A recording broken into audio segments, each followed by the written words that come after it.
Now, over the last year and a half, I've been using this Topeak Smartgauge D2, and I absolutely love this. The accuracy of this pressure gauge and the convenience of it has been fantastic.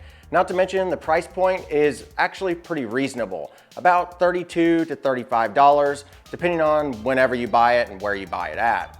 But there are some downfalls of this particular gauge that Topeak has recognized and they fixed and somewhat improved in their new Shuttle Smart Gauge.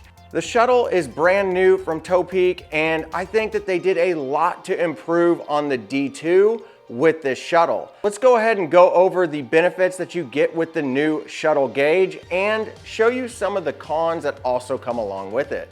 Now, one of the things about the D2 that I've never really liked is whenever you turn it on, you get just a single reading, which that works just fine. But if you wanted to let out any air with the release valve here, you had to hit this little button right up here. I always just want it to be on that setting all the time. Now with the Shuttle, you get that all the time. There is no switching between buttons. You basically turn the unit on, and then whenever you turn it on, it's doing a constant reading. So if you want to get the reading while you burp out some of the air, you can just hit this little silver button back here, and whenever you do that, it'll let out air. Once you let go of it, it'll reread the pressure and you'll know exactly where you're at. The other downfall with the D2 is that it's a press on. So basically you press this on and you hold it, you get the reading, and then if you let go, it pops off the valve. But with the Shuttle, you get a locking mechanism as if it was a pump. This will actually lock on to your Presta or your Schrader valve, and then whenever you're ready to release it, you just basically unlock it and pull it off just like a pump. Now the D2 has the ability to switch between valves really easily with this simple switch right here. Now with the Shuttle, it's not as easy as just flipping that lever to switch between Presta and Schrader. You actually have to undo the end right here, and then inside here is a little rubber grommet-like thing. Its default is Presta, but if you flip this around, you can actually make it Schrader. So it's gonna be a little bit more work, but if you're like me, almost all your bikes that you're really concerned about what pressure you're at exactly are gonna be Presta valve anyways. Most of the bikes that I have that are Schrader, I just pump them up with a regular pump, and it's okay if it's plus or minus a few PSI. Now, one of the cool things about this that makes it super unique is you can actually use this as a digital gauge for pumping up your tires right in the moment. So you may be wondering what this end is over here.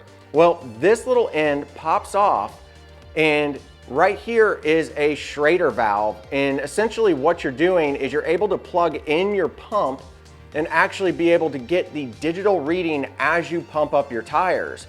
So you can lock this end onto your valve, and then you can plug your pump into this end, go ahead and hit the start button or the power button, make sure that it's turned on, and then once you start pumping, every single time that you get through that full pump, it's going to give you the accurate reading of what pressure you actually have in your tire. And I think with all the features that this gauge has, locking this onto a pump is my #1 favorite feature. I can keep this inside my Camelback or inside whatever pack I've got with me, and then whenever I get a flat out on the trail, there's no more guessing as to what pressure I'm at. Now on the part where the pump actually connects in, this is default Schrader, but if you don't have a pump that accepts Schrader, you can just simply unscrew it, and it's got a Presta valve right here. So this does come with this little adapter, so that's kind of cool. If you ever need one of these adapters while you're out riding on the trail, you'll always have one stored right here on your Shuttle gauge. Now, as far as max pressure of what this gauge can go up to, it can read all the way up to 300 PSI. Now, this has the typical readings that you would expect out of a modern pressure gauge: PSI, bar, and then kg. I'm not sure what kg really is. I have never used bar. I'm always using PSI, and that's what it defaults to whenever you turn it on. One of the other really cool features of this is that it has an auto on feature. You don't even have to hit the power button.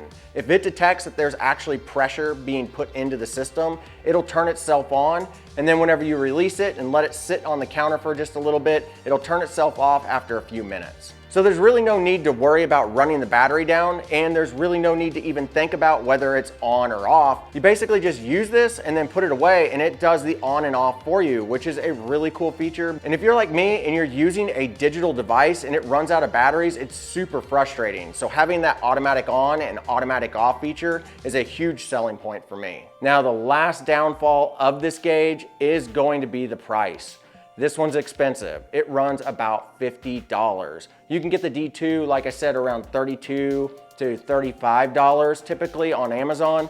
And I think that if you don't already have a SmartGage D2, then you should probably consider picking up the Topeak Shuttle, because if you're gonna buy one that's gonna last you a really long time, I definitely think this is the one to purchase. So there you go, that is the Shuttle Gauge by Topeak, and like I said, it runs about 50 bucks on Amazon. I'll put some links below if you guys wanna check one of these out. I'll also put some links to the SmartGage D2 by Topeak, because both of these gauges are actually really cool. I love both of them. I constantly keep one of them in my pack all the time. This one more so lately, just because of the feature of being able to attach to my hand pump when I'm out on the trail. But if you guys like this video, click the like button and let me know what you think of the Topeak Shuttle Gauge. And if you guys haven't already subscribed, go ahead and subscribe. But as always, we'll see you guys in the next one.